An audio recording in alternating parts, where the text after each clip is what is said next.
Buenas tardes para todos y para todas. Buenas tardes, profe. Yo me uno al mensaje del profesor con ocasión justamente mañana de la conmemoración del Día de la Mujer. Hoy venía escuchando la radio y estaban hablando de la mujer Cafán 2024, de una mujer teniente muy joven además, que desde allí hace un proyecto con innovación para mujeres, niñas y adolescentes. Me llama mucho la atención el enfoque, ¿no? Innovación a través de 4 grandes áreas. Creo que esas son las acciones afirmativas que realmente valen la pena para poder generar estos cambios que necesitamos, que requerimos en nuestra sociedad. Así que un enorme respeto por todas ustedes. Además, en estos días también se ha conmemorado el Día de la Mujer en la Ciencia.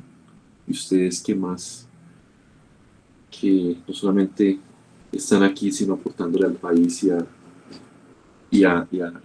la humanidad a través de cada una de las labores loables que hacen. Así que mi saludo especial y mi respeto para cada una de ustedes. A todos los demás, muy buenas noches. Un poco lo que estábamos hablando ayer, ¿no? Estamos entonces pensando en la propiedad intelectual, el macro, y desde ese macro empezar a aterrizarnos en las problemáticas que el universo mismo nos viene a proponer para efectos de entender las instituciones correspondientes a esta disciplina, ¿no? Ayer hablamos de Coco, les decía a ustedes que me quería excusar porque les iba a dañar justamente la concepción que cada uno de ustedes pudiera llegar a tener de la película. Y recuerdo mucho al profesor al que yo le decía que pues, era muy romántica la forma de leer a Coco, pero que justamente al final lo que había era una historia de derecho a autor. Yo sé que ustedes han tenido la ocasión de revisar en estos 2 días los 3 textos de la revista La OMPI, en donde se indagan justamente por las instituciones jurídicas que hemos venido analizando. No sé si hay algún comentario previo sobre esto, sobre las lecturas. Quizá las de hoy las vamos a abordar en su momento, pero quisiera de todas maneras abrir un momento del espacio por si acaso hay algún aporte que sí quisiera compartir con todos los que estamos en el aula.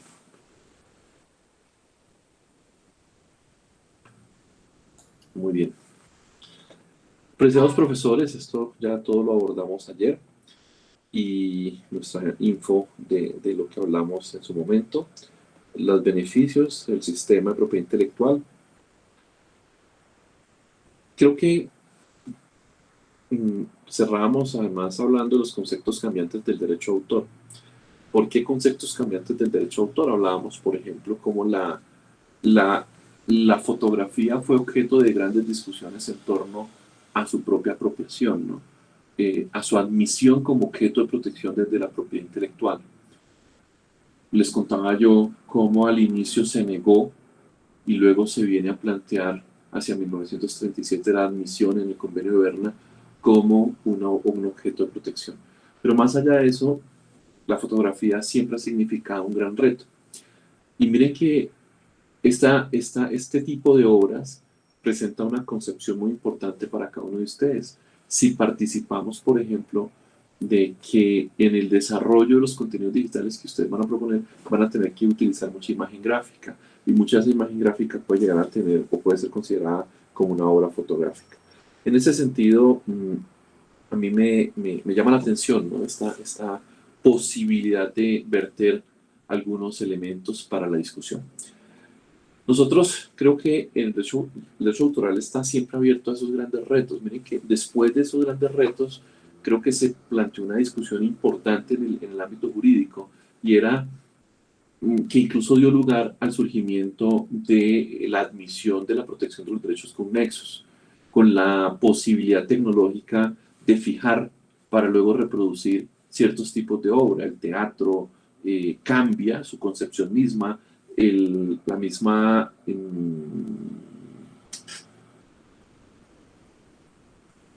se me acaba de olvidar el término, ese tipo de obra, el performance viene también a cambiar un poco desde su concepción misma. Entonces, esas discusiones han estado siempre a la orden del día en el derecho intelectual. Hoy en día la hemos visto casi que latente. Nosotros estamos hoy ante el advenimiento de la inteligencia artificial. Hace unos 4 o 5 años no mentira, ya hace 10 años, recuerdo mucho que impartía una conferencia, hablaba sobre la posible protección de los derechos intelectuales desde la perspectiva de la creación intelectual devenida por tecnologías e inteligencia artificial. Y en ese momento la respuesta era totalmente nugatoria, no hay posibilidad alguna. Hoy empezamos a tener apertura para indagar qué es lo que está pasando en torno a ello. Por eso, a pesar de que la propiedad intelectual la vamos a ver desde una perspectiva de humanista, pues centrada en el ser humano, esas discusiones desde la perspectiva económica también las se han tenido. De hecho, en el mundo reconocemos dos grandes familias del derecho intelectual. La primera, el copyright, que es el sistema copyright, que básicamente es un sistema que se fundamenta en los presupuestos de la explotación económica de la obra, muy proclive incluso a negar la existencia de los derechos morales, que está justificada en el componente del ser humano, en contraposición al sistema del derecho de autor, que tiene un fuerte rasgo francés y que es el que hemos heredado además nosotros, en donde evidentemente el papel, el rol del autor se reivindica, y es a partir de ese autor que va a construirse toda una disciplina. Entonces, estas dos divergencias, una perspectiva económica versus una perspectiva humanista, nos propone también más tensiones a lo largo del mundo, ¿no? Entonces miren cómo no solamente es la concepción económica, no solamente es las nuevas tecnologías, no solamente es el entender qué significa una obra y cómo se van a fijar, sino también es todos esos elementos de interacción social que se van a verter en torno a la creación intelectual. Por eso, hoy en día, a pesar de todas estas discusiones, seguimos entendiendo que al final la obra materializada tendrá que ser objeto de protección. Conceptos cambiantes del derecho de autor. La idea, la creatividad fueron esencialmente no protegidas.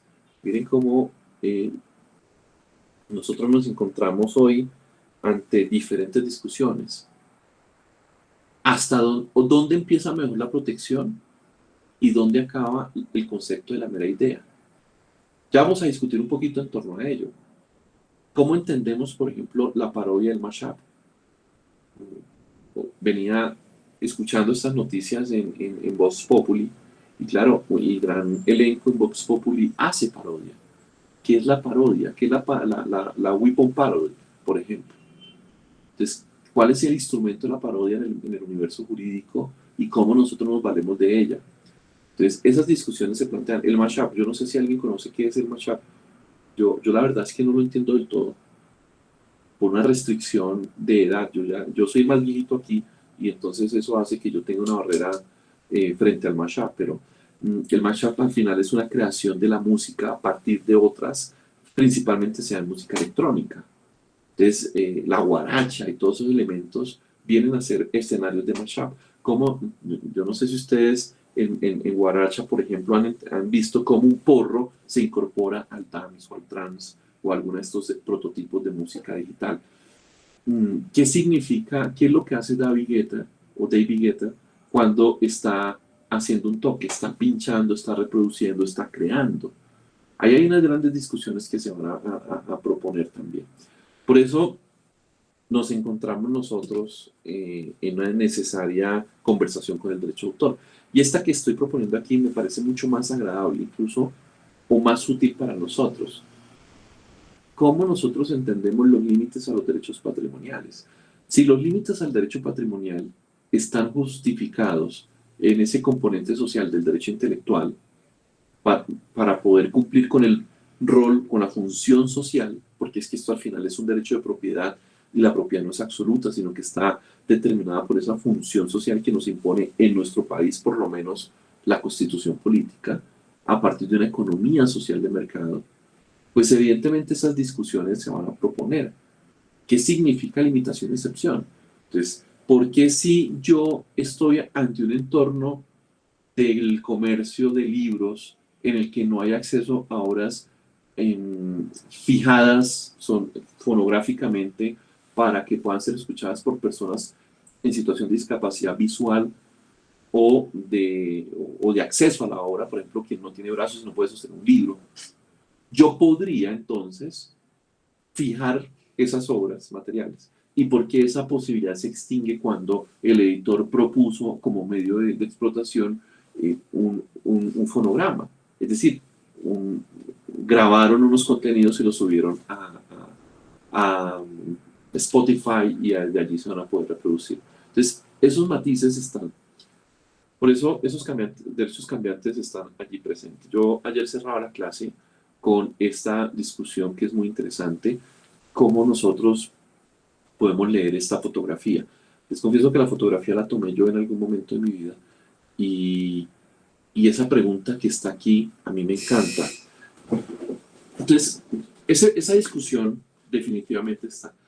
Y estas discusiones que yo estoy dejando aquí en el aire, seguramente las vamos a tener que abordar con detalle en la próxima semana, porque son las discusiones en las que de todas maneras ustedes van a encontrar, son las disyuntivas en las que ustedes se van a encontrar. Esta fotografía yo la primera vez que la publiqué en Instagram y la edité con el editor de Instagram. ¿Cuántas personas tuvieron acceso a ella? Pero la pregunta es, antes de yo poder compartir la obra, ¿qué fue lo que yo hice realmente? ¿Cuál fue mi aporte? Y les decía ayer, yo puedo volver a Francia y volver a tomar la fotografía desde el mismo ángulo, procurando el mismo encuadre. Seguramente esa fotografía va a ser absolutamente diferente de cualquier otra. Las nubes juegan un rol importante, la posición del sol, no sé, la época del año, la lluvia, en fin, todos esos accidentes geográficos que no controlo yo en tanto ser humano, ¿no? Por eso, y adicionalmente la forma de comercializar cambia. Hoy nuestros estudiantes descargan este contenido y 3 doritos después vamos a buscar en Google alguna cosa y nos encontramos que las diapositivas están colgadas en SharePoint, bueno, en cualquier otro insumo. Entonces, al final lo que está pasando es que la comercialización cambió también. Vean, y lo hemos visto en las diferentes facetas. Hace 20 años no pensábamos un mercado de la música que no estuviera, hace 30 años no pensábamos un mercado de la música que no tuviera un Dixon, un Wallman y un cassette. 10 años después no pensábamos o no concebíamos un derecho de la música, bueno, yo creo que un poquito más de tiempo, sin el Dixman y el CD o el DVD. Luego llega el DVD y luego llegaron los smartphones, prototipos de smartphone, el famoso Sony Ericsson Music, y cambió todo. Yo ya podía descargar la música digital y empezamos a compartirla por redes peer-to-peer como Ares. Y entonces, hoy en día, yo lo que pago es una membresía o la puedo consumir gratis para escucharla a través de plataformas over the top. Entonces, todo cambia. ¿Y saben qué es lo peor? Que entonces yo hoy puedo publicar esta fotografía y adicionalmente ponerles sonido, ponerles música, tomar un juego y construir algo más. Entonces, esas discusiones son las que están aquí y que nos permiten a nosotros hablar de los famosos conceptos cambiantes del derecho autoral. Esta fotografía, que seguramente ustedes ya abordaron y que saben de qué se trata, es muy importante. Yo la pongo en Facebook y no es un único caso, son muchísimos casos. Recientemente tuvimos un caso en la oficina en el que un fotógrafo compartió una fotografía de unos morichales, un escenario geográfico, un ecosistema de los llanos orientales muy particular con palma de moriche, Sabana Inundable, Chihuires y demás. Una compañía de carros descarga literalmente la fotografía de su Instagram, la edita, pone un carro allí y dice compra no sé qué cosa, nosotros te llevamos, o disfruta la naturaleza, nosotros te llevamos. La sorpresa de esta persona es que se sube luego a un avión, abre una revista y encuentra la fotografía. Si este es un componente económico, imagínense ustedes lo que nosotros podemos hacer a partir de. Entonces, estas son las grandes discusiones y por eso hablamos de unos grandes conceptos cambiantes. La fotografía, por ejemplo, de un fotógrafo que es de Paz de Ariporo, de mi pueblo, y él me apoya con mucha fotografía para conferencias.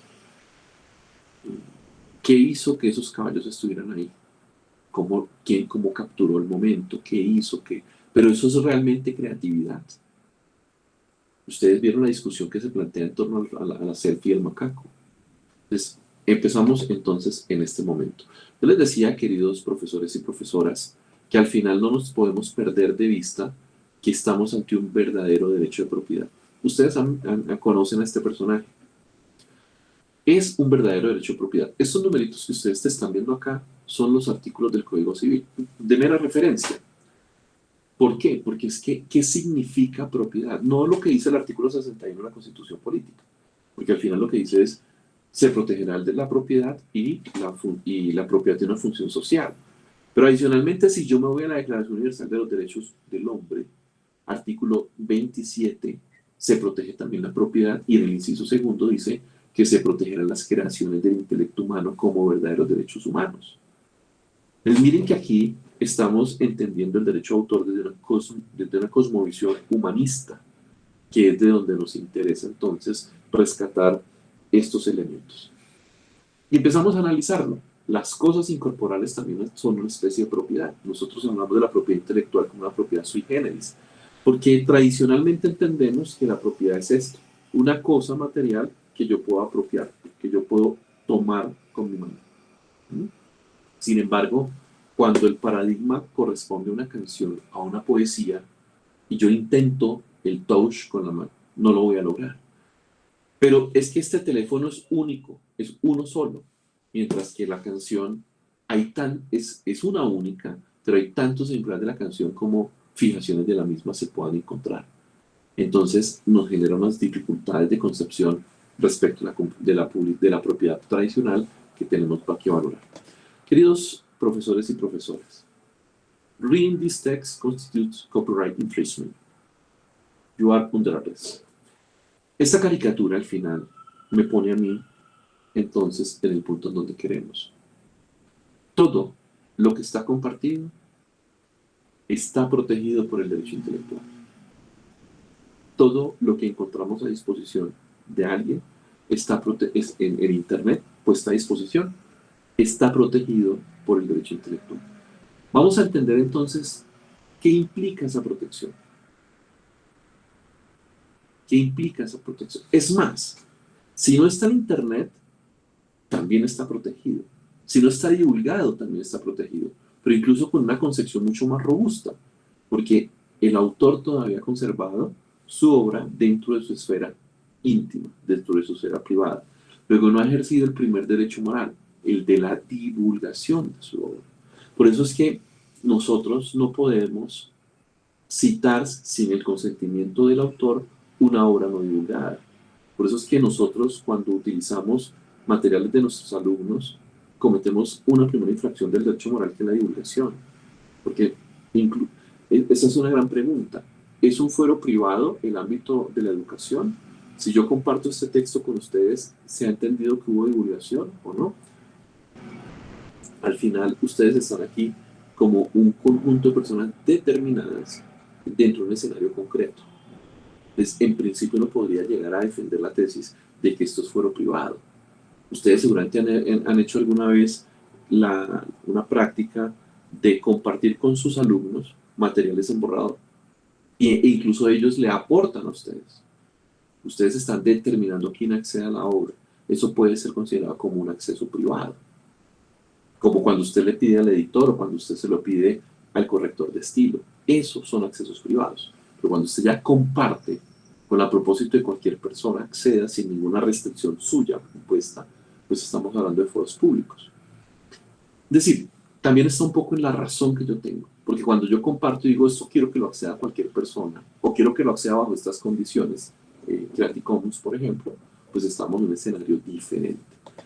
En ese orden de ideas vamos a entender la creación intelectual como la protección del derecho a las obras en el ámbito de la literatura, la ciencia y las artes. Adicionalmente, con posterioridad, con el advenimiento de las nuevas tecnologías, se incorpora allí el software y empezamos a analizar estos experimentos. Dos componentes, los derechos morales y los derechos patrimoniales, que es el contenido del derecho de autor, con unas lógicas absolutamente distantes entre sí. Y empecemos por aquí, por los principios y criterios de protección. ¿Cuándo cumplía años Gabriel García Márquez? Ayer. Ayer estaba cumpliendo años Gabriel García Márquez. ¿Alguien se acuerda del relato de un náufrago? ¿Conocen la historia del relato de un náufrago?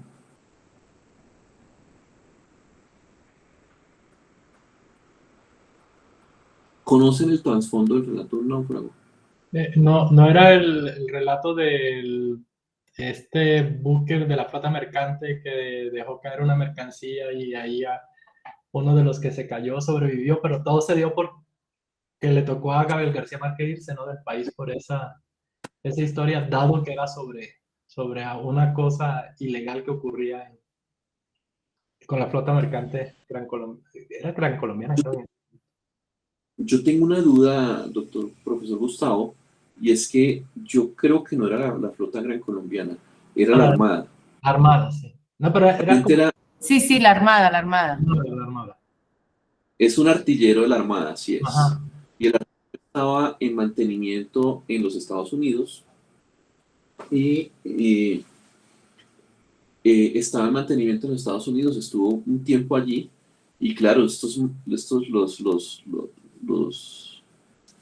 los soldados, digamos, no sé cómo se llama técnicamente, pero digamos que los soldados que estaban allí confinados les dicen, bueno, ya vamos a zarpar.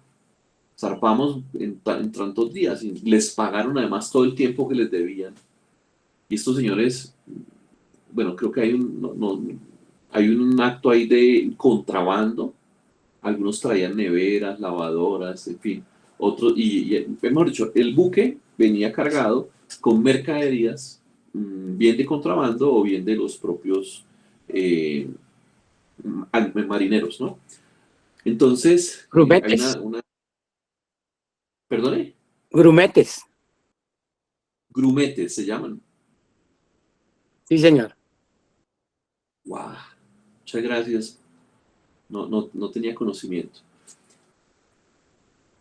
Ya vienen llegando casi que a Cartagena, faltaban unas pocas horas, una tormenta agita el barco y ellos, pues por el sobrepeso que traían, por los bienes de contrabando, caen estos al piso, al mar, pues, y pues caen unos grumetes.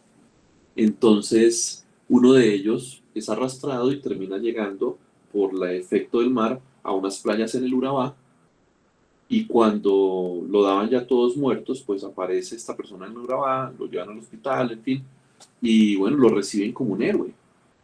Y Velasco termina siendo portada de un reloj, pues, un producto promocional, publicitario, promocionando relojes, el del reloj que tenía él, la marca de relojes que tenía él en su momento y que no se dañó con el mar, los zapatos que él intentó comer si no se los pudo comer porque no los pudo desbaratar, en fin, de una serie de productos. Gabriel García Márquez cuenta que a él lo envió Cano a Cartagena a tratar de entrevistarlo, tenían bloqueado, la Armada lo tenía bloqueado, no lo dejaba entrevistar, pero tiempo después empieza a contar, viene y los busca al espectador, perdón, y pues Cano no quería publicar la obra, o bueno, a Cano termina sonándole, y Gabriel García Márquez es el que se opone. Incluso hay una historia detrás de eso, y es que dice que lo llama Cano a Gabriel García Márquez y le dice: Gabo, mire, tengo a tal persona, haga la obra. Le dijo: no, yo no quiero hacer eso. Esa historia es la historia de un pescado podrido. O sea, no hay nada que sacar bueno de ahí. Y Cano le dice: no, es que no es una petición, ya es una orden. Entonces él le dice: como eso es un pescado podrido, yo no firmo esa historia. Y entonces lo que acuerdan es que se sienta Gabriel García Márquez a escuchar a esta persona, y él escribe el relato, lo escucha, pero Gabriel García Márquez empieza a escribir el relato en primera persona. Y de hecho su libro empieza como: esta es la historia de Luis Fernando Velasco, el almirante, que no sé qué, bla, bla, bla, bla, bla. Esta historia es suya. Se publica por separatos en El Espectador. Tiempo después, dice Gabriel García Márquez, que se encuentra con esta persona en una taquilla vendiendo pasajes de bus, y olvidado, completamente quebrado, y él decide entonces publicar la obra como libro. Y hay un acuerdo entre ellos dos. Gabriel García Márquez le dice que él, pues como la historia es suya, le va a pagar unas regalías por la publicación de la misma. No contento, se publica la historia, se empiezan a percibir las regalías, y no contento con esas regalías, pues el Velasco le otorga un poder a un abogado para que demande por violación a los derechos de autor a Gabriel García Márquez, y por derechos de autor, una infracción a los derechos de autor.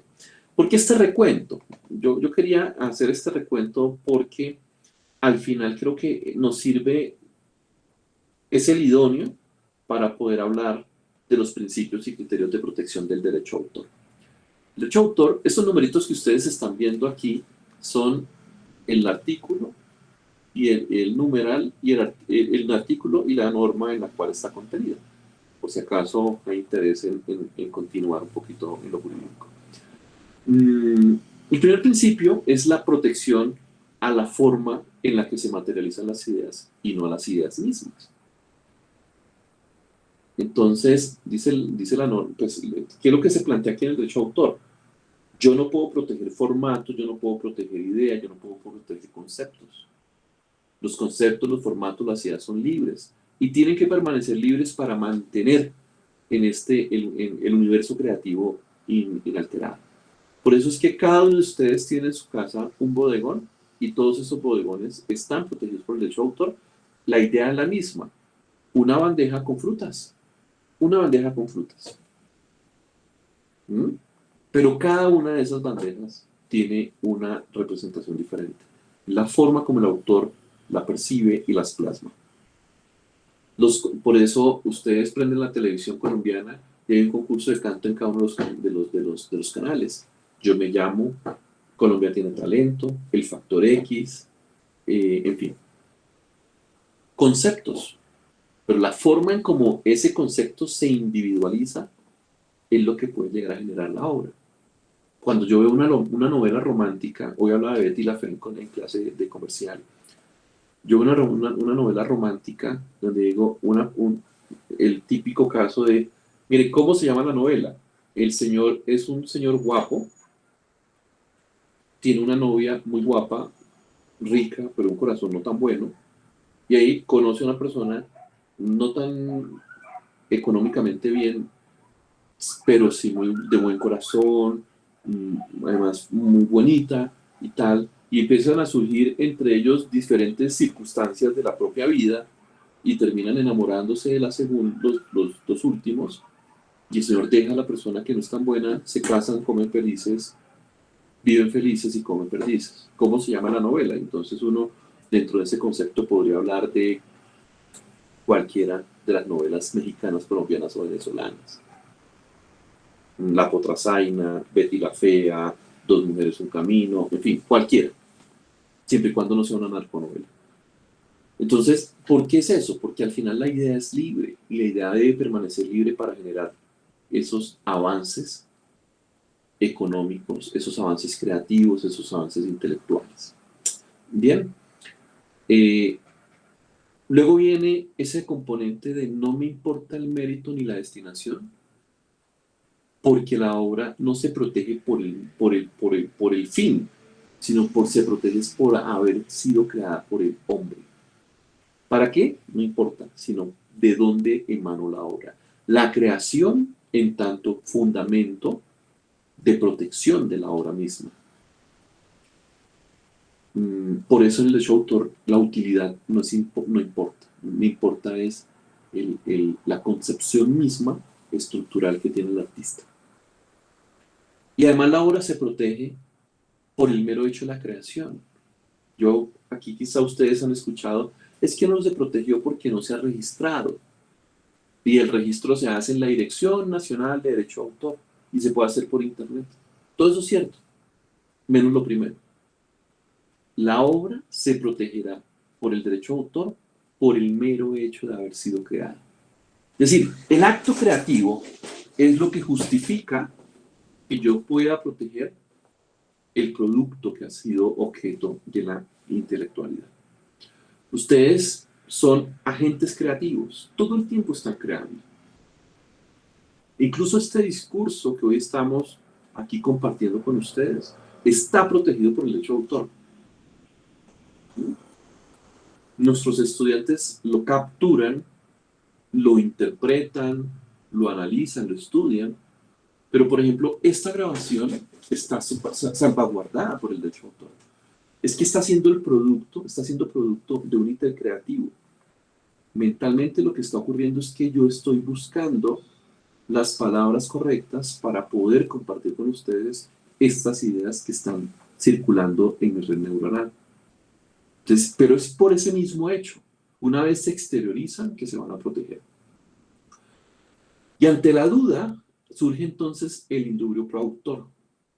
El principio de favorabilidad hacia el autor. Cuando hay dudas respecto de cómo se interpreta una ley o un contrato o un acuerdo, debemos hacerlo de tal manera que sea la que mayor beneficio represente para ese autor.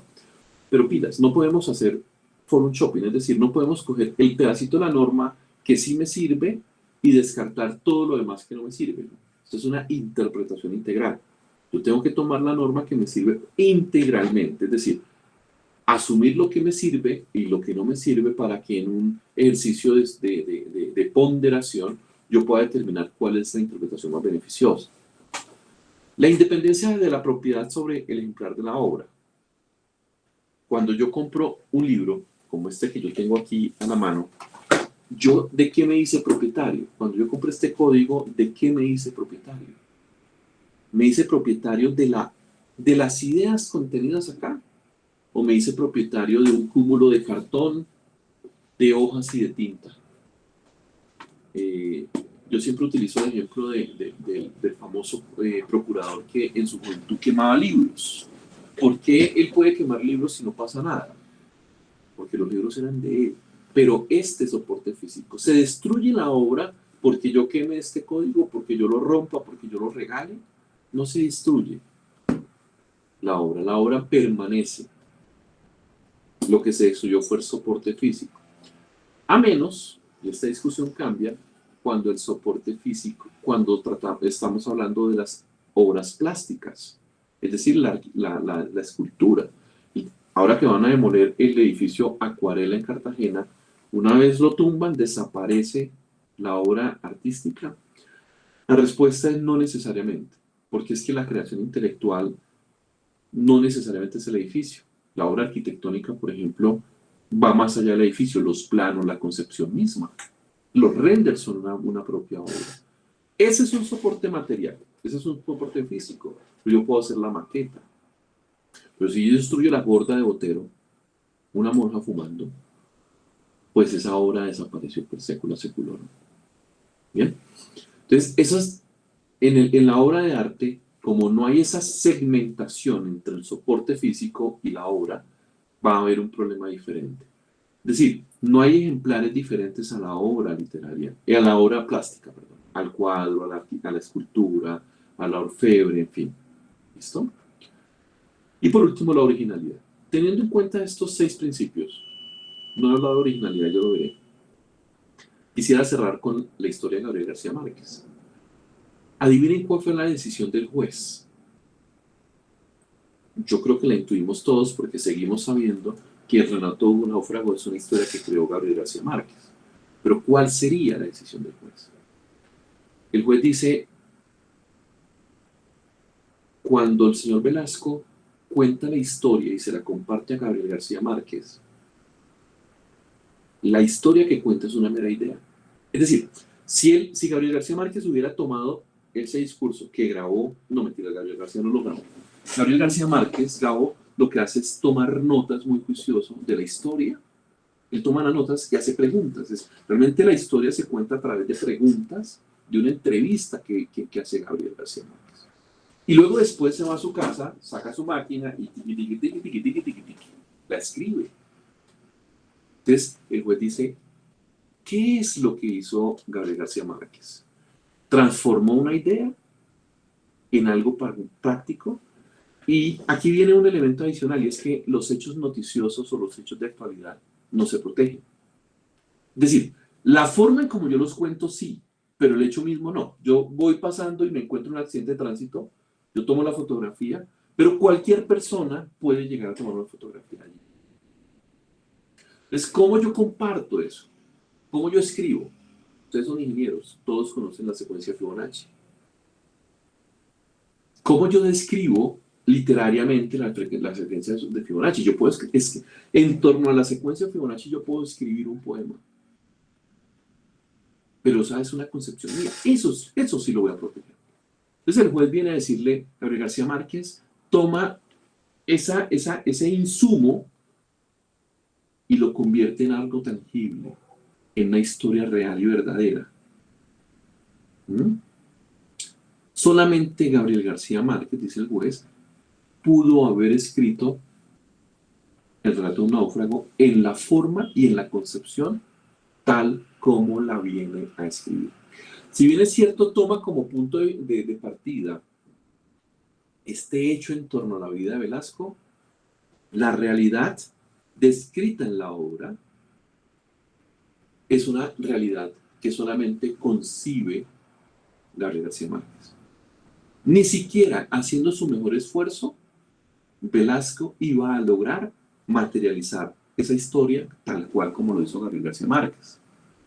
Luego, reconoce que lo que hace Gabriel García Márquez es tomar un punto de partida de una idea, de una concepción, de un fenómeno, de una historia, y a partir de ahí recrearla en su propia concepción. Es muy interesante esta sentencia. Yo quería partir desde aquí por ese mismo escenario. Nosotros tenemos que romper el paradigma del derecho de autor entre lo que es una mera idea, un formato, un concepto, y lo que es una idea acabada. Y aquí hay unos conceptos problemáticos. En la práctica esto puede llegar a ser muy problemático, porque yo me puedo inspirar ¿en qué? ¿En dónde está la inspiración? Si yo les digo a ustedes, doctores, nos vamos, yo pago, vámonos a Juan del Mar en Cartagena, a Café del Mar, perdón, 5 de la tarde, vamos a una salida de campo, el profesor paga, nos ponen la mejor mesa antes de la muralla y vamos a ver el atardecer. Yo les entrego a cada uno de ustedes una hoja en blanco, crayones o colores. Les doy 10 colores, los mismos colores, la misma hoja, y les doy una copa de champán. La indicación es, vamos a pintar el atardecer. Todos los atardeceres que han sido pintados por cada uno de ustedes, a pesar de tener un mismo fenómeno como inspiración, terminan siendo diferentes. Y esa obra es una obra original. Listo. Aquí entonces creo que vale la pena mencionar justamente este elemento. La originalidad es elemento diferencial del derecho de autor con otras disciplinas como las patentes o como las marcas. Porque la originalidad aquí la vamos a entender como esa impronta de la personalidad del autor en su propia obra. De esa concepción individual de la realidad que hace el autor en su obra. Solamente las gordas de Botero las pinta Botero. El cubismo solamente lo hacen ciertas personas, pero hay quien determina cómo es el cubismo. Las obras de Van Gogh solamente pueden ser de Van Gogh por la concepción de la realidad que él tiene. Monet, en fin, ¿listo? Entonces, premeditada. La obra es premeditada, es planeada. Hay un intercreativo de planeación, antes de ideación, de planeación, de preparación y luego sí de exteriorización y materialización. Y siempre habrá ese nivel creativo mínimo exigido para que sea protegido. Estos elementos que estamos viendo acá vienen a ser muy importantes en la discusión en torno a la inteligencia artificial generativa. ¿Sí? Algo hice mal. Ahí está. La originalidad como elemento diferenciador entonces.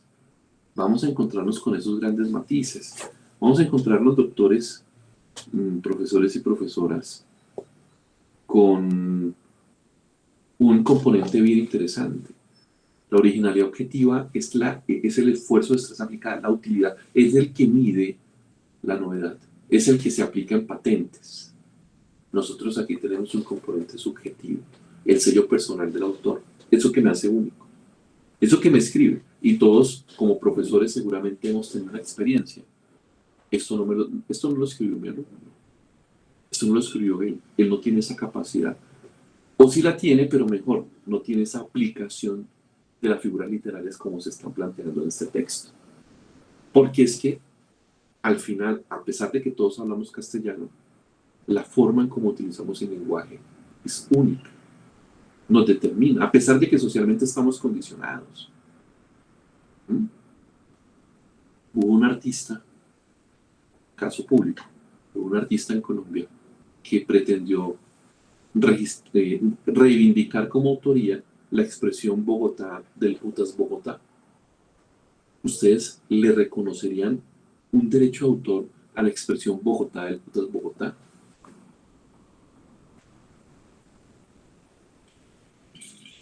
No, ¿Por qué, Zulma?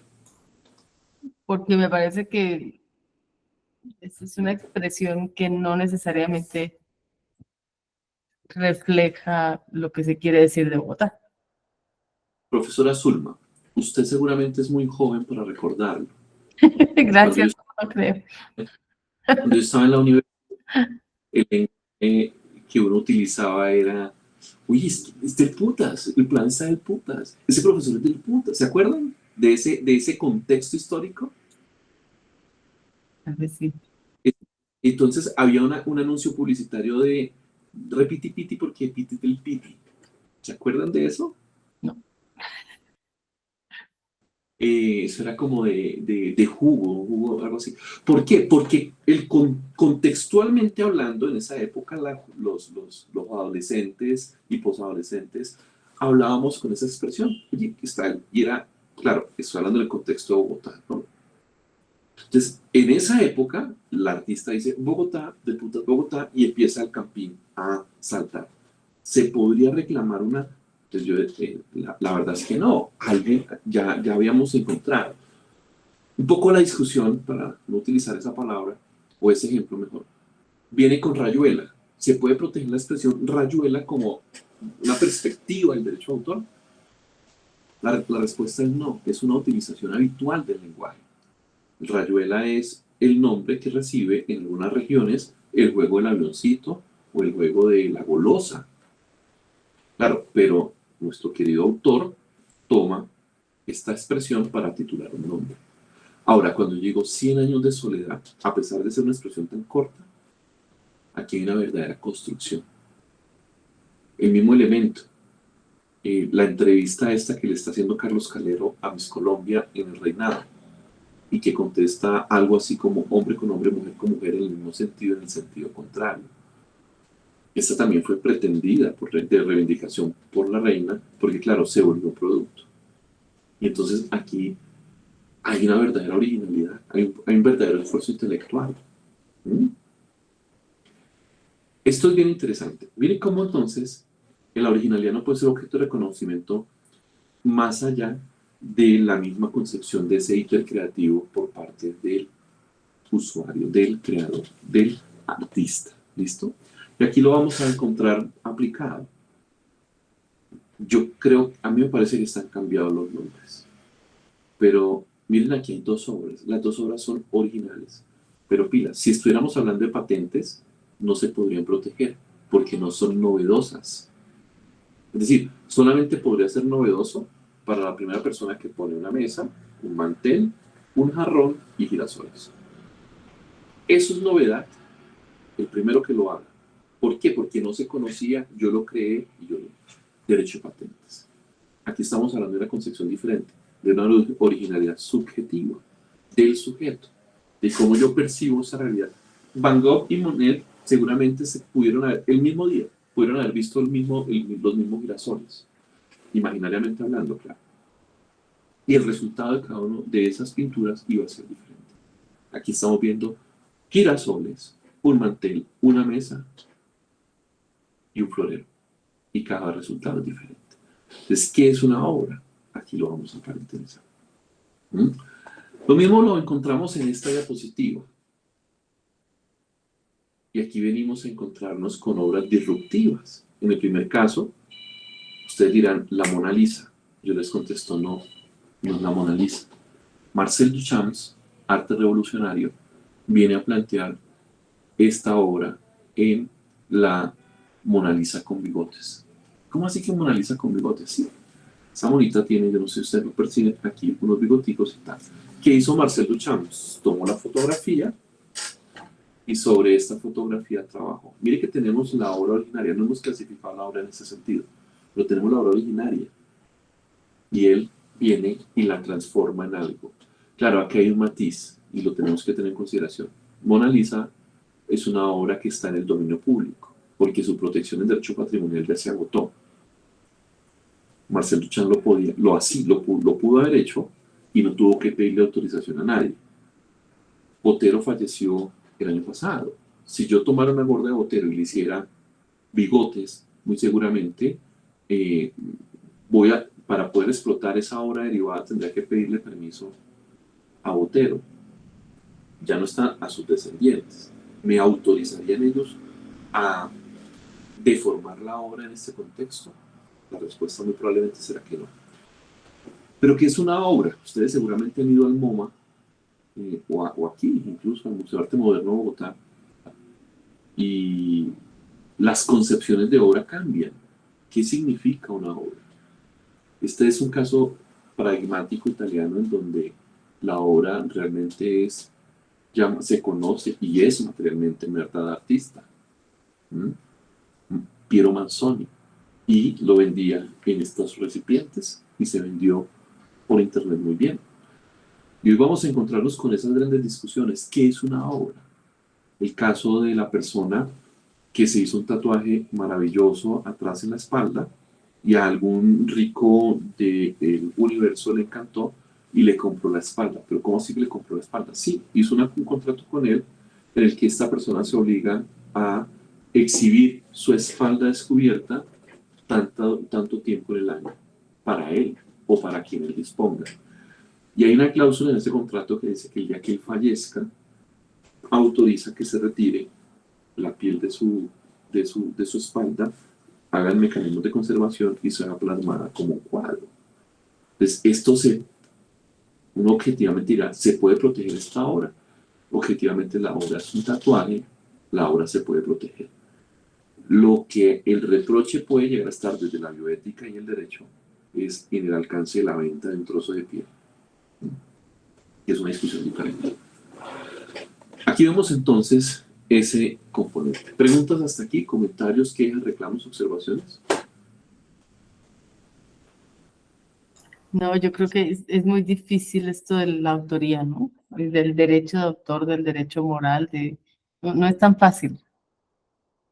Yo les digo una cosa. Partan de un presupuesto. Todo lo que está disponible previamente ha sido creado por alguien. Y si fue creado, está protegido. Salvo que la ventana de tiempo de protección haya expirado. Y cuando digo está protegido es que puede ser incluso objeto de licenciamiento. Por ejemplo, nosotros tenemos Canva, una licencia universitaria. Entonces tenemos acceso a ciertas herramientas que nos desbloquean. Pero ¿qué pasa si yo en Canva hago un logo para mi empresa con una licencia universitaria? Pues per se cometí una infracción porque excedí el permiso del autor para tal fin. No decía, ¿qué pasó con la obra aquí? En últimas, este código es un contrato de licencia. O sea, me vendieron el código, pero me dieron una licencia para disfrutar las obras que están planteadas en su interior. Ese siempre es como es decir, siempre está, la regla general es todo está protegido, salvo que su protección haya expirado en el tiempo. Bien, el todo está protegido quiere decir incluso que si bien hay formas de utilización lícita, hay que determinar el alcance de las mismas. Y eso es lo que vamos a estudiar aquí, ahora y en las siguientes 2 semanas. En las siguientes 2 clases. Miren esto. Cuando tengan un tiempo, revisen este performance que fue fijado por el MoMA. La historia de Marina Abramovich en el MoMA. Un performance muy interesante. El artista en el museo se llama. Y sobre eso hay una discusión en torno a que si hay autoría o no. Lo voy a compartir por acá para que lo puedan revisar en algún momento. ¿Listo? Muy bien. Avancemos, por favor. En este sentido, miren cómo, queridos profesores y profesoras, la siguiente pregunta que tenemos que resolver es ¿y qué es lo que vamos a proteger? Estamos protegiendo entonces la obra. La creación intelectual es lo que se protege aquí. Ya dijimos que lo hacemos de una concepción de principios. La creación intelectual se protegerá bajo estas reglas. Pero, ¿qué es en concreto la creación intelectual? Pues es una obra. Es una creación literaria, artística, que realiza un autor y que está protegido por solamente el hecho de su creación. No importa cuál sea el ámbito de la temática, el escenario. Es protegible por el mero hecho de su creación. Y desde allí emanan una serie de derechos que tenemos que en torno a ellos hablar. Luego, nosotros podemos clasificar las obras de diferente manera. Obras literarias. Entonces, todo lo que tiene que ver con la literatura. Obra plástica. Toda la construcción manual de la obra. Pintura, escultura, demás. Podemos hablar también de otros modelos de protección. Ejemplo, la obra arquitectónica como modelo de protección. Podemos encontrarnos también con escenarios de protección tales como, por ejemplo, el componente de obras fonográficas, obra musical, obra audiovisual. Entonces, cada uno de esos contenidos particulares nos vienen a generar a nosotros unos intereses bien interesantes, que cada una de esas tipologías de obra normalmente se protegen con unos escenarios concretos de cada fin. Y esto es entonces paradigmático, porque yo no puedo tomar una concepción de protección del derecho de una obra literaria en la misma concepción que la haría, por ejemplo, respecto a una obra audiovisual, un video. Porque la forma de explotación es diferente, porque la forma en la que nosotros obtenemos las regalías es diferente. Entonces, esos matices claramente están presentes. Luego tenemos, queridos profesores y profesoras, una clasificación de las obras en torno a quién es, en torno al momento de la creación. ¿Y cuál es el momento de la creación? La obra se puede proteger a partir de la creación que surge de la nada, es decir, el artista adopta la cosmovisión propia para plasmar su realidad y crear una construcción que termina siendo independiente de todas, de la nada hasta allí. Pero también puedo encontrar un escenario en el que el artista entonces toma como insumo creativo algo que ya existe y lo transforma. Es decir, hablamos de obra originaria, vemos aquí Las Meninas de Velázquez, y la obra derivada. Vemos aquí una caricatura que hicieron el equipo Crónica que es básicamente algo así como Actualidad Panamericana en España. Luego, este matiz entre obra originaria y obra derivada juega con nosotros todo el tiempo. Ejemplo de obra originaria, 100 años de soledad. Ejemplo de obra derivada, las traducciones que en el mundo se hicieron de 100 años de soledad. Obra originaria. Le Petit Prince de Antoine de Saint-Exupéry. Obra derivada, El Principito de Bonifacio del Carril.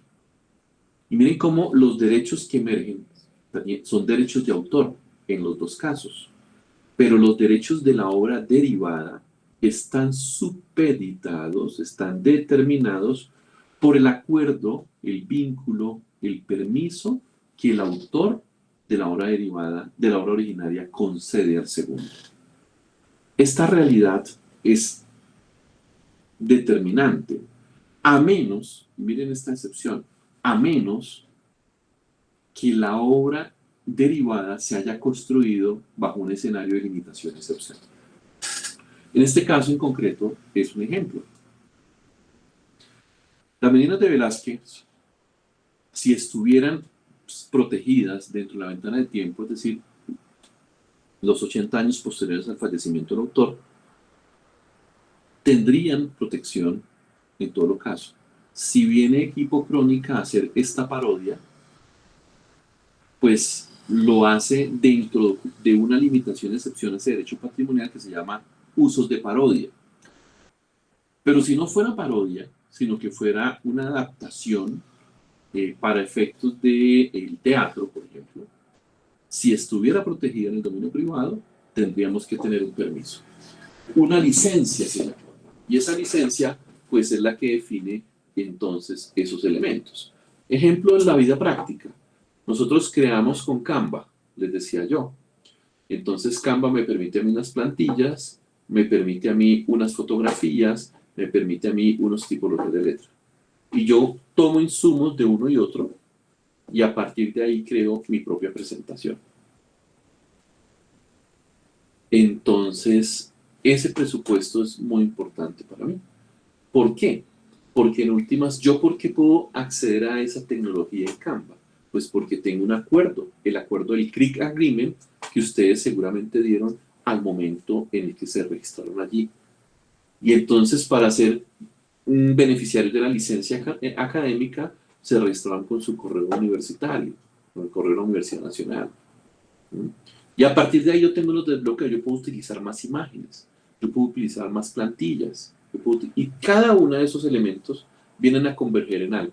La licencia que Canva me dio a mí es la que me permite a mí crear algo. Pero pilas, porque la licencia que me dieron era una licencia para usos académicos. Ergo, si yo excedo el ámbito académico, yo rompí la licencia, o sea, infringí el límite de la licencia y puedo estar entonces ante una vulneración de un derecho particular del autor. ¿Listo? Esto lo vamos a desagregar mejor en la próxima sesión. Ahora bien, hay unas tipologías de obras también. Obras que se pueden clasificar según el número de personas que participan en la creación. La primera es la obra individual, es decir, una obra que ha sido creada por una única persona. Yo puedo construir una canción, Oda a la Alegría. Me gusta dar clase porque refleja mi alegría. Me gusta dar clase porque es la vida mía. Me gusta dar clase porque, a pesar de la historia, disfruto cada día. Oda a la Alegría del maestro. No sé, se me ocurre rápidamente algo así. Eso es protegible para mí, a mi favor. A mi favor. Sin embargo, esta construcción la podemos hacer todos. Nosotros podríamos sentarnos a hacer algo aquí conjuntamente. Vamos a escribir una canción a la alegría del maestro al enseñar. Y entonces uno rápidamente podría poner, y lo podemos hacer incluso en el chat, vamos a crear algo. Entonces todos dicen, bueno, vamos a construir. Yo digo, empiezo la primera frase, Zulma la segunda, Ruth la tercera, Carlos Hernán la tercera, la cuarta, Norma Constanza la quinta. Y al final vamos a un estudio de grabación y grabamos la canción. La pregunta que nos haría es, ¿quién escribió la canción? Pues la canción la escribimos todos. Y pueden pasar dos fenómenos. El primer fenómeno que puede ocurrir es que no logremos identificar cuál fue el aporte de cada quien. El segundo fenómeno puede ser que pudiendo identificar qué aportó cada quien, no podemos individualizarlo. ¿Por qué? Porque la individualización degeneraría en la destrucción de la obra o impedir que la obra sea explotada. Pues estas obras son las que se conocen como obras en colaboración. Es una creación plural. Dos o más personas que se unen para crear una obra conjuntamente, en la cual entonces sus aportes o no se pueden segmentar o pudiéndose segmentar, destruyen la obra. Bien. Creo que todos hemos escrito un artículo a cuatro manos, perdón. Yo escribo, usted escribe, yo escribo, yo escribo, tú escribes, yo escribo. En un momento dado rompemos la posibilidad de identificar cuál fue el aporte de cada quien. Mientras que la obra colectiva es una obra diferente. Yo les digo, vamos a crear un libro sobre derecho a autor. Carlos escribe tal cosa, Ruth tal cosa, Gustavo tal cosa, Laura tal cosa. Obra, derechos, autores, titulares. La pregunta es, ¿qué aporta cada uno? Pues cada uno aporta una específica creación, respecto de la cual cada uno tendrá una titularidad de derechos morales y patrimoniales. Pero para que haya obra colectiva, ustedes se obligan a transferirme los derechos patrimoniales a mí, tercera persona, que es la que cree, la que coordina, edita, organiza, planea, ejecuta. Pero mantienen la individualidad. Luego, ¿qué pasa si Carlos se enfada conmigo un día y me dice, ¿sabe que yo ya no quiero publicar con usted? Pues entonces me toca admitir que Carlos retire su producto, pero eso no quiere decir que se afecte la obra en general. Claro, tendré un capítulo menos, pero la obra puede seguir siendo publicable. Bien. De hecho, ahorita nos pasó. Teníamos 15 artículos para publicar en un libro. 3 autores dijeron, no, el libro se demoró mucho, retiro 2. Yo dije, gracias a Dios, porque el libro estaba muy denso, muy grande ya. Pero entonces, queridos profesores, la creación puede ser individual, a favor de la persona que crea, y puede ser plural, 2 o más personas, y aquí distinguimos el presupuesto de obra en colaboración y obra colectiva. ¿Preguntas hasta aquí? No, un comentario. En los artículos ahora siempre piden que cada uno en qué contribuye, ¿no? Que sí es muy importante dejar como clara la contribución en un artículo que es trabajo colaborativo.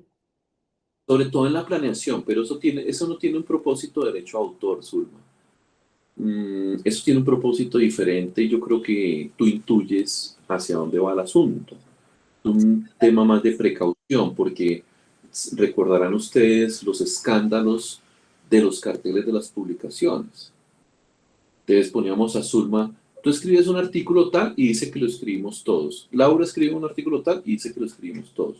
Gustavo escribe un artículo tal y dice que lo escribimos todos. Entonces, no solamente porque nosotros los profesores, docentes, empleados públicos ganemos por punto, no solamente por eso. O sea, este es un problema apenas. Porque claro, llegan todos al CIAR, creo que ustedes también se llaman CIAR, ¿no? Y allá llegan y nos tienen que dar punto a todo porque presunción de buena fe. Pero más allá de eso, es porque hay un falseo a la realidad, porque hay un desconocimiento de la autoría. Porque entre otras cosas, aquellos escándalos de yo soy el editor, entonces yo te publico, tú me publicas, pero además, o entre nosotros. Esa es un poco más la razón de por qué hoy en día se nos pide cuál es su aporte dentro del texto. Identificarlo. Yo voy a aportar todo el componente de práctica receptiva de la competencia en el ámbito de la explotación económica del derecho a autor. Y usted aportará la concepción, no sé, X o Y sobre tal cosa. Pero eso no tiene nada que ver con la autoría, porque al final eso es una planeación. Todavía no hemos ejecutado nada. Empezamos a ejecutarlo el día que empezamos a escribir. Y los textos que yo tengo acá, tengo 3. Ninguno lo puedo terminar. Pero aquí yo ya me encuentro entonces con una realidad, y es que aquí ya hay unas ideas vertidas que están, en este caso, con otros 2 autores y otros 2. Yo ya le mando a él escribe, él me manda, o nos sentamos los 2 a escribir, que es un ejercicio mucho más, en literatura no tanto, más en música la composición artística termina siendo, cuando es conjunta. Yo tengo es más, un artista de música llanera que yo represento, hay una de sus canciones más famosas justamente cuando se la entrega al autor, le dice, le hace falta el cierre y le hace falta tal cosa. Y la coge este artista, la estudia 2 días y al final propone un cierre y un intermedio. Claro, él hizo un aporte a la creación, pero tiene la misma dimensión que la que hizo el autor inicial. La respuesta es no, pero sin lo segundo, la obra no hubiera podido salir a la luz pública, porque esta era una obra inacabada. Y un acuerdo entre ellos,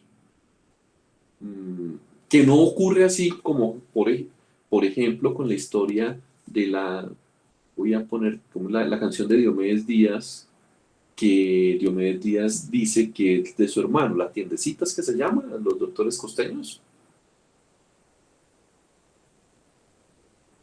¿Cuál? ¿Los recuerdos de ella? Los recuerdos de ella. ¿Cómo es que dice esa canción, profesor Gustavo? Voy a poner una tiendecita para vender cerveza. Así comienza, creo que es. Después no me acuerdo. Y algo así. Realmente esa canción no la escribió el hermano. Hace poco leía un documental sobre eso. Diomedes Díaz, cada vez que llegaba a tomar cerveza donde su mamá, cogía a su hermano y vaya y me compra cerveza. Entonces un día le dijo al hermano como, oye, ya, deberías poner una tienda para vender cerveza aquí, con eso no me tienes que mandar a ninguna parte. Y a Diomedes Díaz le quedó sonando la vuelta y un día se sentó y escribió una canción. Yo esta canción me la inspiró mi hermano, entonces yo voy a decir que él la escribió. Claro, el señor el señor realmente es compositor y tiene más de no sé cuántas composiciones, pero la canción más escuchada de ese artista de ese compositor, es Los recuerdos de ella. Y no es escrita por él. Y él lo reconoce además. Él cuenta la historia. Realmente fue él contando la historia. Entonces, ahí no hay una verdadera creación. Esto es falsear la autoría.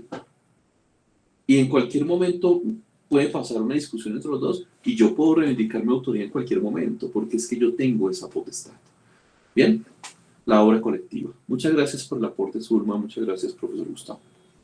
Ahora, hay unas obras que son interesantes y que ustedes se van a enfrentar mucho con ellas. De pronto la obra anónima hoy no es tan frecuente encontrarla. La obra anónima, una obra anónima se define como aquella en la que no se puede reconocer quién es el autor. Una obra anónima no es que no haya sido creada por el hombre, es creada por el hombre, si no, no se puede categorizar como obra. Lo que pasa es que no logramos establecer quién es el autor. ¿Listo? Entonces, por eso hay una concepción de obra anónima. ¿Cuál es la consecuencia de que sea una obra anónima? Pues básicamente es que si no sabemos quién es el autor, no podemos saber cuándo se va a morir. Y si no sabemos cuándo se va a morir, hay un presupuesto. Y es que la determinación de la regla general de la protección de los derechos patrimoniales es 80 años contados a partir del 31 de diciembre del año en que falleció el artista, el autor, pues. ¿Cómo determinamos cuándo se muere para contar los 80 años adicionales? Como no es posible, entonces decimos que la obra anónima se protegerá por 80 años desde el momento de su divulgación, es decir, cuando el autor quiso publicarla. La obra inédita tiene una connotación diferente. La obra inédita es aquella que yo mantengo en mi fuero privado. No se ha dado a conocer.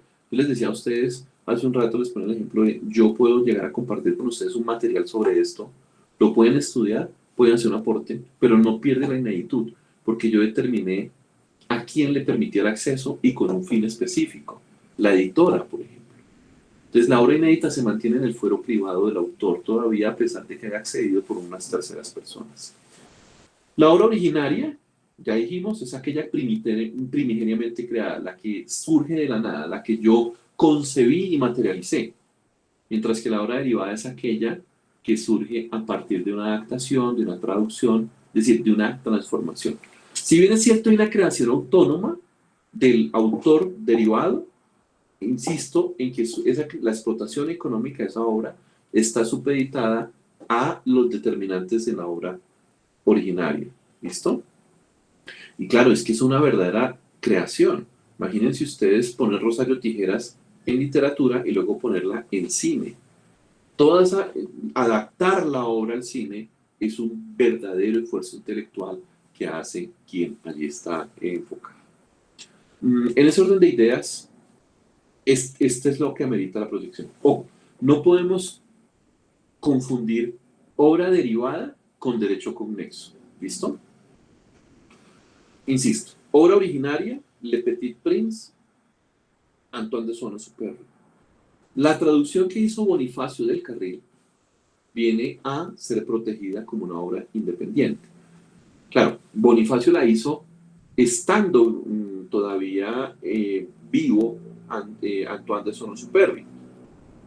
Quiere decir entonces que para poder explotar económicamente la obra traducida, El Principito, tuvo que haber un acuerdo previo entre los dos, entre el quien ostentaba los derechos patrimoniales de la obra originaria y entre quien iba a hacer la traducción para tal efecto.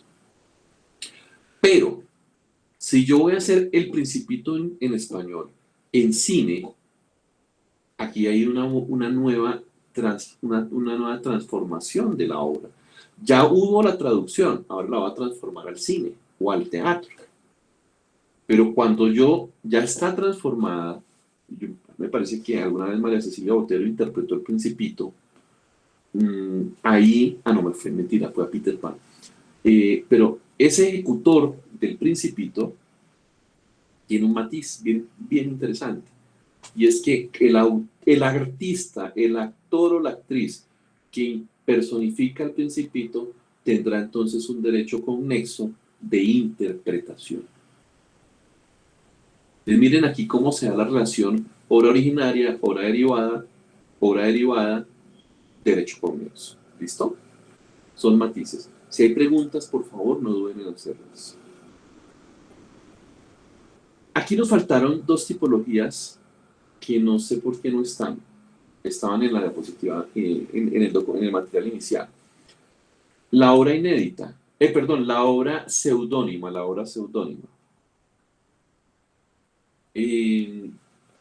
¿Cómo se llama Gabriela Mistral? ¿Cuál es el nombre de Gabriela Mistral realmente? ¿Se acuerdan?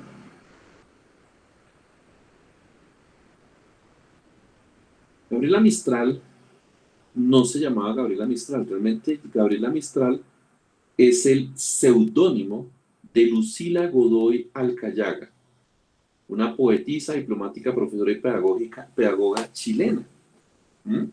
Pero claro, seguramente ella, en el momento en el que fue a divulgar su obra, dijo, bueno, es que a mí no sé cuál sería su concepción personal. Yo prefiero llamarme Gabriela Mistral. Entonces, es la forma en que el autor, ejerciendo su derecho de paternidad, decide presentar su obra. El seudónimo como tal no lo protege el derecho de autor. El seudónimo es un presupuesto del derecho de personas en torno al nombre. Yo, como persona física, puedo determinar cómo quiero que la sociedad me conozca. Ahora, incluso el seudónimo puede ser una forma en la que yo me mantengo oculto. Ustedes están muy jóvenes todos, pero seguramente no recuerdan un libro que se llama 50 sombras de Grey, que hace unos 20 años estaba en furor. Y 50 sombras de Grey lo presentó al mercado una escritora inglesa que ya no me acuerdo cómo se hacía llamar, pero no me acuerdo, pero abreviaba, ¿no? Las personas incluso al comienzo pensaban que se trataba de un hombre quien había escrito la plata. Entonces, ¿qué va a pasar con la obra seudónima? O cuando el autor se mantiene oculto. Ocurre lo mismo que con la obra anónima. No puedo determinar cuál es el momento del fallecimiento. No puedo determinar el fallecimiento. Porque no sé quién es. E.L. James, así es. ¿Qué pasa con E.L. James? Tiempo después, ella decide salir de la penumbra y decir, yo soy E.L. James. Entonces, en una entrevista clase de la BBC, le preguntan, ¿por qué usted quiso presentar su obra como seudónimo?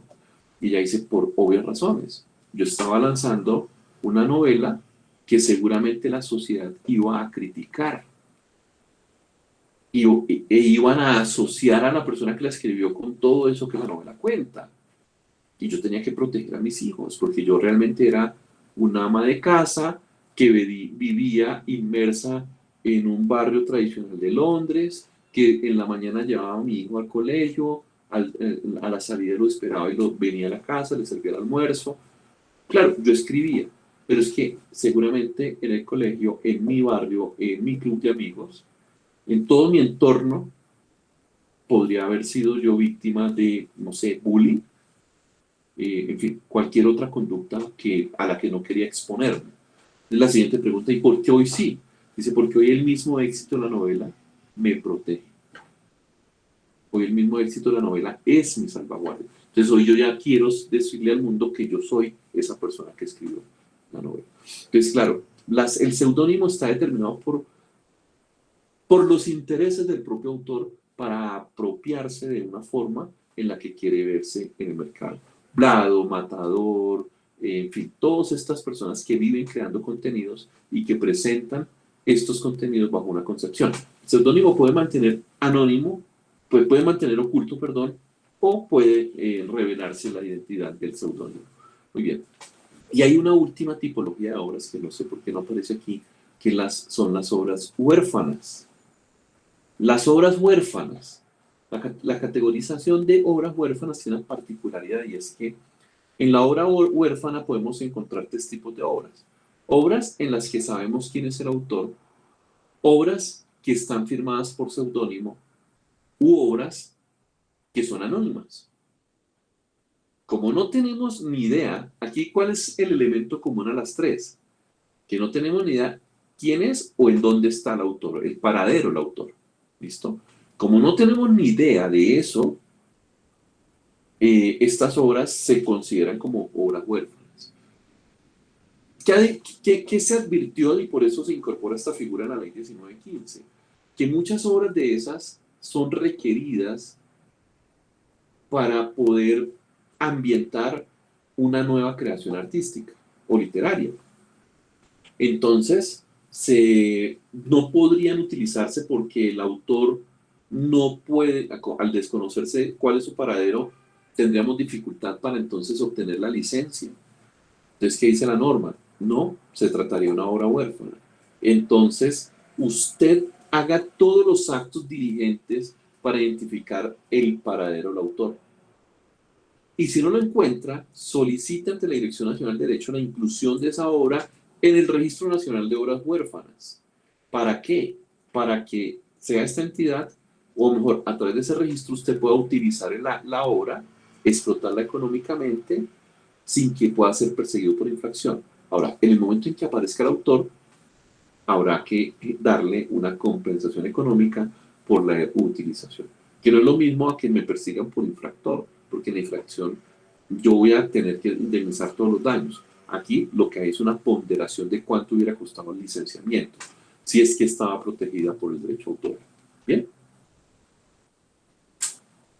Entonces, estas tipologías las vamos a encontrar constantemente en el mercado. ¿Preguntas hasta aquí? Un ejercicio para que nos pongamos a clasificar. Yo creo que sí vale la pena un ejercicio.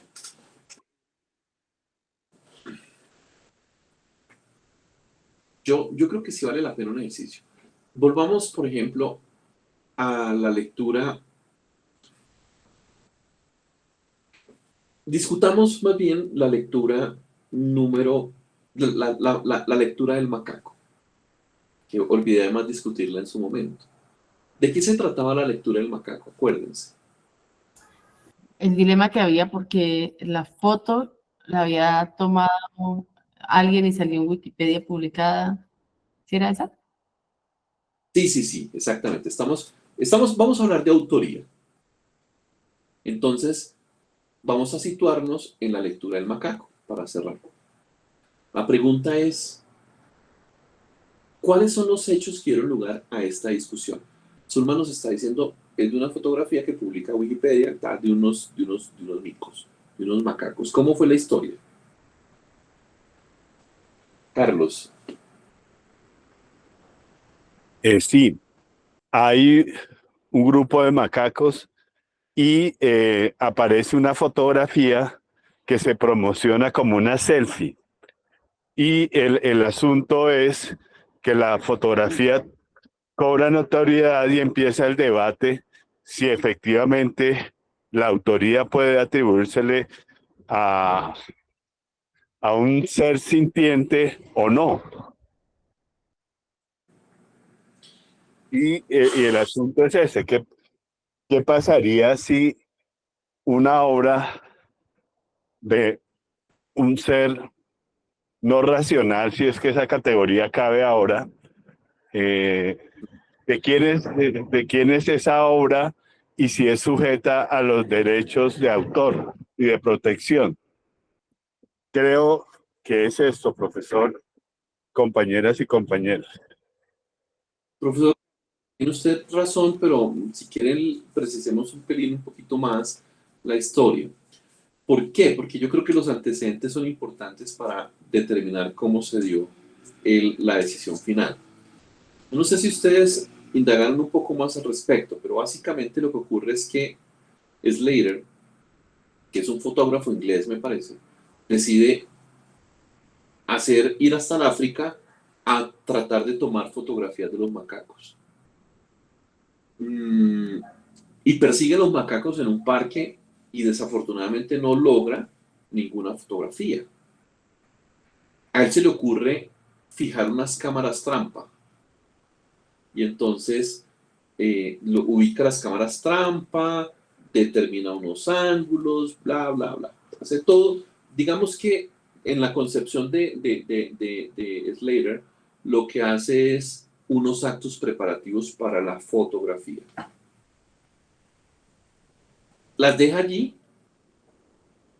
llegan los macacos, encuentran las cámaras trampa y las manipulan. Entra el macaco, rompe las cámaras, destruye las trampas, en fin.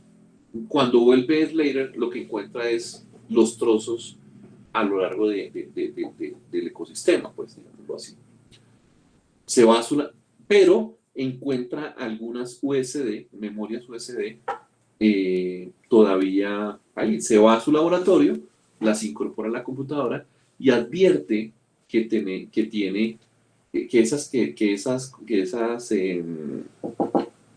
esas memorias USB capturaron, o mejor, en esas memorias están capturadas las selfies que un macaco logró tomar. Esta fotografía que están viendo ustedes acá, que seguramente ustedes revisaron el contenido, entonces saben que se trata de justamente esta selfie. Doctor Carlos, ingeniero. Sí, profesor, pero ahí yo creo que surge otra reflexión que a mí se me antoja. ¿Realmente hay intencionalidad en la acción de esos macacos o no? ¿O es simplemente algo accidental? Y creo que ahí viene el problema, excúseme. Profesor Carlos, justamente ahí se abren los dos grandes debates. El primer debate va en ¿realmente hubo un acto creativo? Realmente, este caso yo quería que ustedes lo revisaran y por favor, si tienen tiempo, consúltenlo un poco más el fin de semana. Porque aquí se vienen a plantear los grandes debates en torno a esta fotografía. Claro, nosotros nos distraemos pensando en que es una discusión entre si los macacos pueden equipararse a los derechos que tendrían los humanos, animales no humanos, en torno a la posibilidad de crear. Que en efecto es el eje de la discusión inicial. Pero el juez, esta sentencia de un tribunal de Nueva York, viene a ser replicada en los escenarios de inteligencia artificial generativa. Porque claro, respecto de Andy Slater, ¿qué dicen? Venga, es que usted no creó. ¿Cuál fue su aporte a la fotografía? Usted dice, es que yo gasté los pasajes, yo compré las cámaras, yo puse las cámaras trampa, yo llegué, las busqué, las ubiqué, las perseguí los macacos, gasté mucho dinero, me soporté los mosquitos, bla, bla, bla, bla, bla. Sí, pero usted no obturó. Luego usted no determinó la creación. Azar, dice el juez. Esto es fruto del azar. Porque, claro, el azar respecto al argumento de que Slater fuera considerado autor. Usted no es autor, la creación se dio por el azar. Pero claro, por el azar, ¿por qué? Porque la contrapregunta que se hace es, ¿puede reconocerse que el macaco realmente creó? Y dice el juez, pues que en principio no. Por ahora, digamos que no. ¿Y por qué en principio no y por ahora digamos que no? Porque es que no está demostrado científicamente que el macaco tiene la posibilidad de razonar. El íter creativo realmente no es el resultado de un razonamiento práctico. No estamos diciendo yo ideo, yo planeo, yo preparo y luego sí ejecuto y materializo. Ahí no está ocurriendo eso. Aquí lo que ocurrió es que el macaco, dentro de su, digamos, curiosidad animal, empezó a oprimir botones. Seguramente a usted le ha pasado, yo estaba buscando por aquí mi perro que estaba debajo, y algún día por saludarlo puse el celular y él con la pata los pichó y tomó una fotografía. Eso es un intercreativo, eso es un ejercicio de planeación.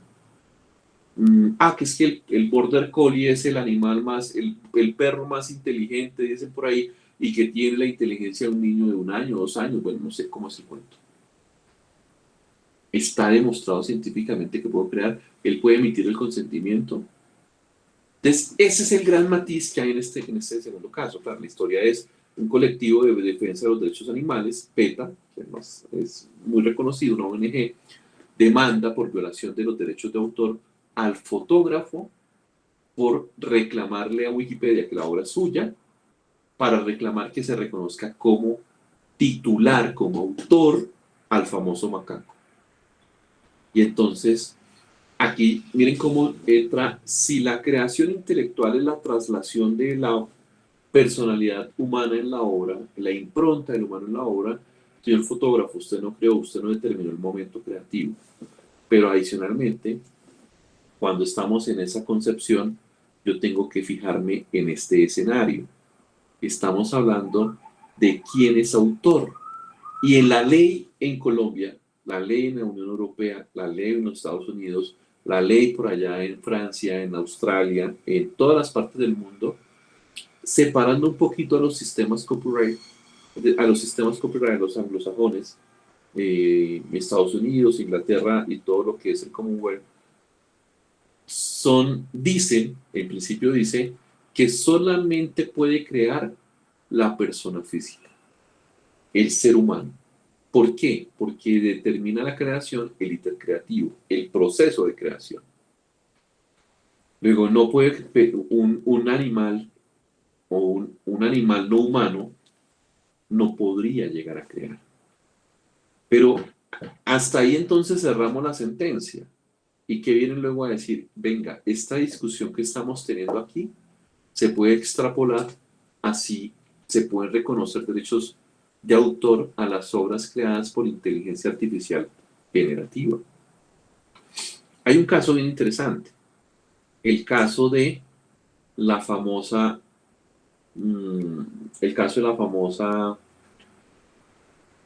Chili. Chili es un modelo de inteligencia artificial generativa incipiente que surge en el MIT. Básicamente se llama Chili en honor a la autora de Frankenstein. Y Chili realmente era una cuenta de Twitter, hoy X, y funcionaba bajo el comando YourTorn. ¿Cómo funcionaba? Yo empezaba, ¿se acuerdan que les propuse que creáramos una canción aquí en el chat entre todos? Pero como están tímidos no quisieron. Pues básicamente en Twitter yo le escribía, hola Chili. Ella, o mejor, podíamos construir historias tenebrosas en torno a una colaboración entre Chili y una persona física, 2 cuentas de Twitter. La almohadilla YourTorn, básicamente, entonces yo podía decir, la noche oscura y lluviosa en la fría Bogotá, en la fría Bogotá que suele pasar en marzo, Yurton, y Chile me decía, bajo el granizo y el miedo, que las nubes bajitas, pues, y empezábamos a jugar con el Yurton y ella iba construyendo una historia conjuntamente conmigo que iba a resultar en algo que yo ni siquiera predecía. Entonces, ¿quién está creando? Hay un verdadero esfuerzo intelectual. Entonces aquí pueden decir, uno podría plantear, es que el humano que participa, el animal humano que está participando, determina la creación. Venga, y los científicos de MIT, venga, pero y la no planeación por parte del científico en la respuesta de, en fin, esta sentencia del macaco entonces termina extrapolándose a los casos de inteligencia artificial para una primera respuesta, que es la que por regla general se pervive hoy, que es no se reconocen derechos porque no hay un verdadero proceso creativo que está determinada más por la limitación que la norma existe, y es que la persona física es la única que crea. Que exista en la norma determina una situación real, temporal, pero puede cambiar, porque es que la sociedad está en constante cambio y el derecho es proclive al cambio social. Nos tenemos que adaptar porque es que la norma no impone las reglas sociales, son las realidades sociales las que hacen que el derecho cambie. Y lo hemos visto, hoy leía yo en Twitter de un mensaje de ex de algún profesor que conmemoraba el Día de la Mujer y decía que hace 100 años nadie se imaginaría, o sea, que el mundo que hoy conocen las mujeres fuera el que pudieran imaginar las mujeres de hace 100 años. ¿Por qué? Porque es que el derecho cambia. Pero cambia no porque tengamos que cambiar el derecho, sino porque es que la sociedad se transforma. Y el derecho de autor no es ajeno al fenómeno. Sobre esta discusión profundizaremos más adelante. ¿Preguntas hasta aquí? ¿Aportes?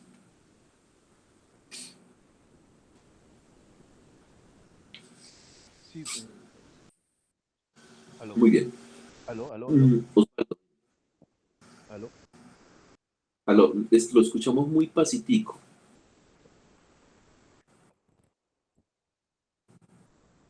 Osvaldo. Ahí sí, señor, ¿me escuchas? Sí, Ahí. mucho mejor, claro que sí. Ok.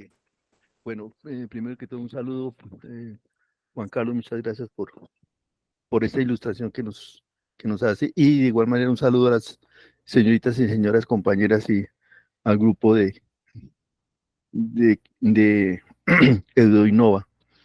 Ok, la pregunta es que estás abriendo muchas puertas y, por ejemplo, hago la reflexión cuando un profesor hace unas memorias o un artículo, se supone que tiene propiedad intelectual.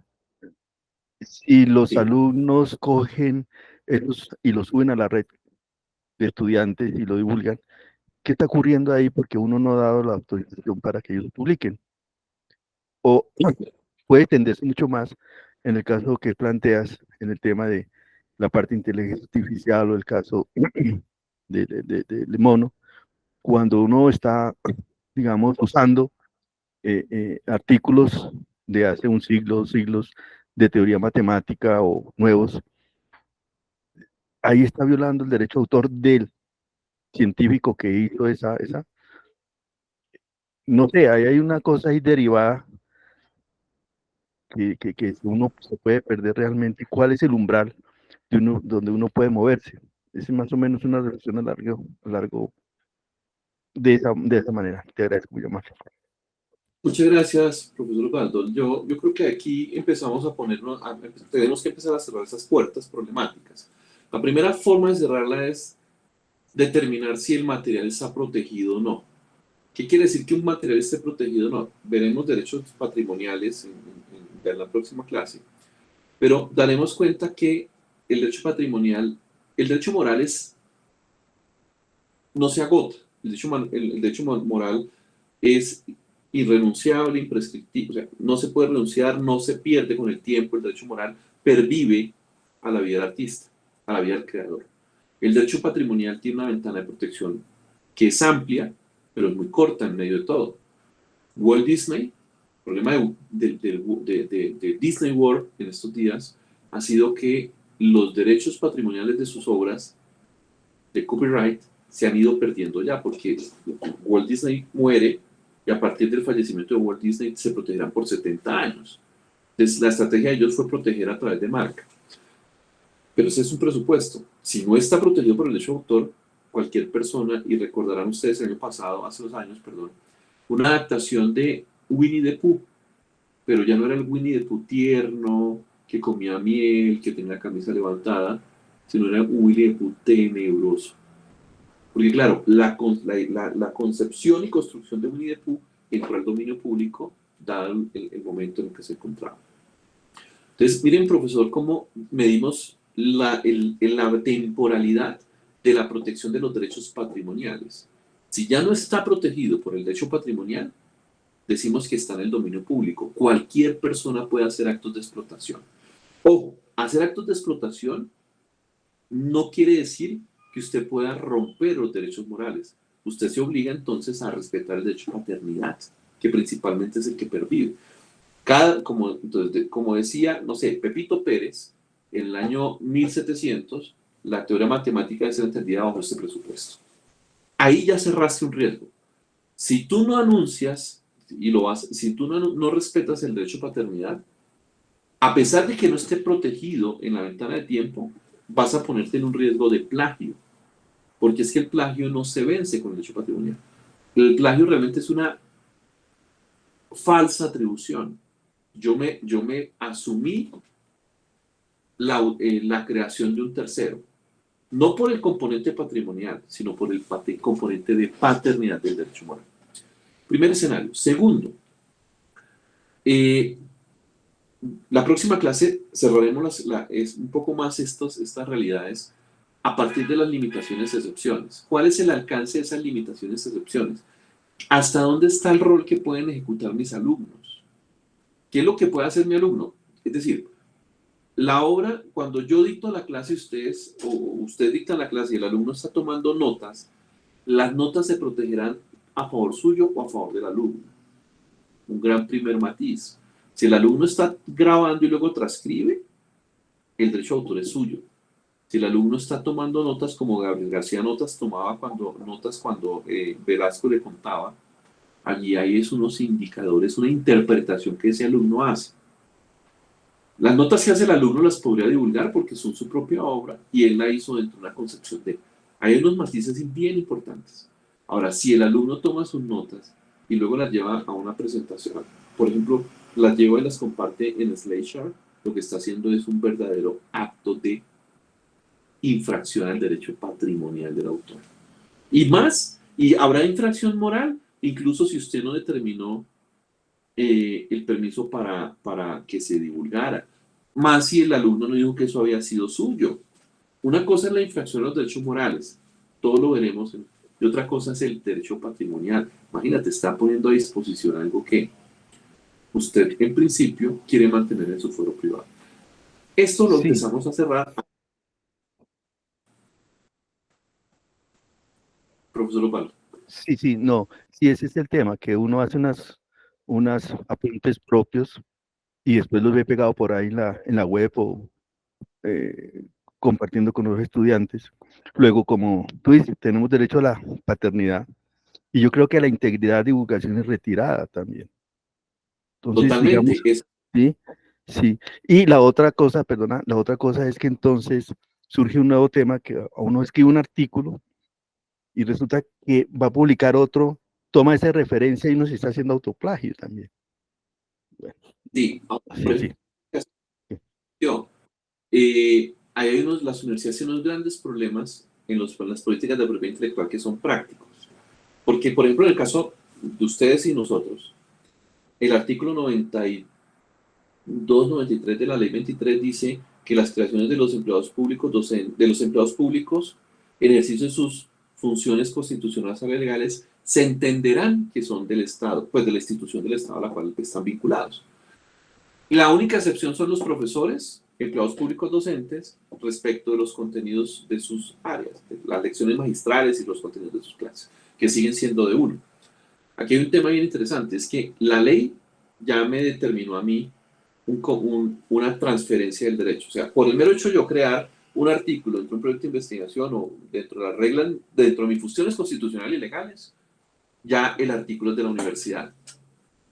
Sin embargo, usted va a publicar su artículo en, no sé, en el journal no sé qué, y lo primero que le dicen es, profesor Osvaldo, me cede los derechos patrimoniales.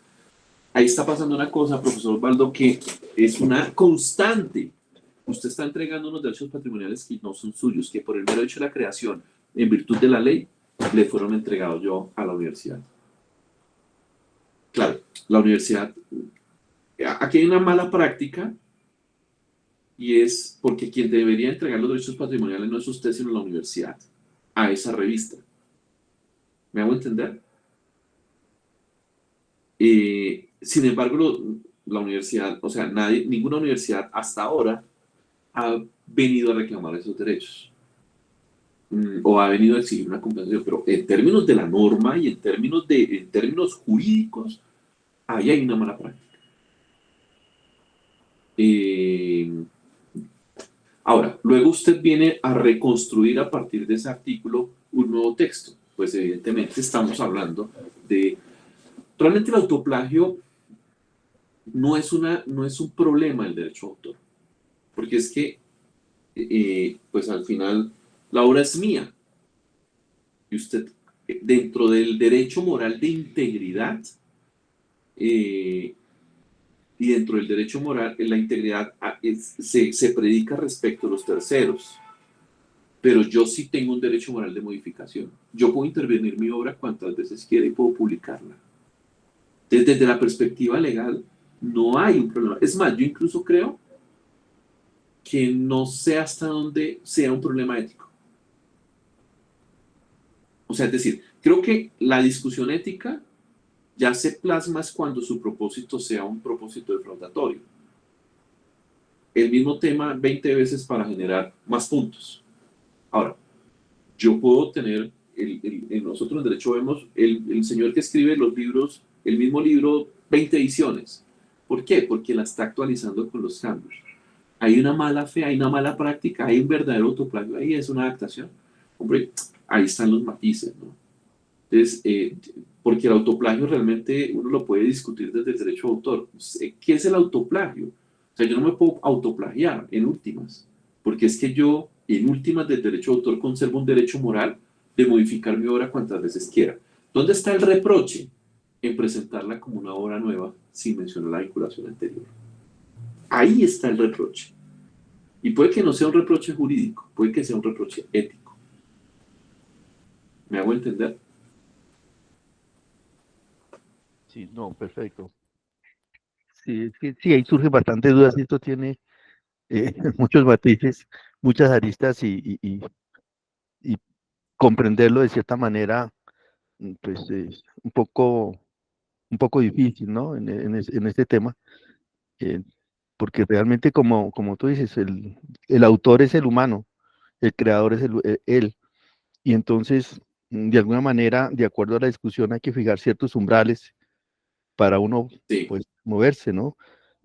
Muchas veces alguien publica un artículo, pero ese artículo fue construido por sus estudiantes y el que figura es el profesor, digámoslo de esa manera, ¿no? Entonces es el que Totalmente. gana todo. Los estudiantes, pues bueno, le apoyo porque me va a grabar, qué sé yo, no lo sé.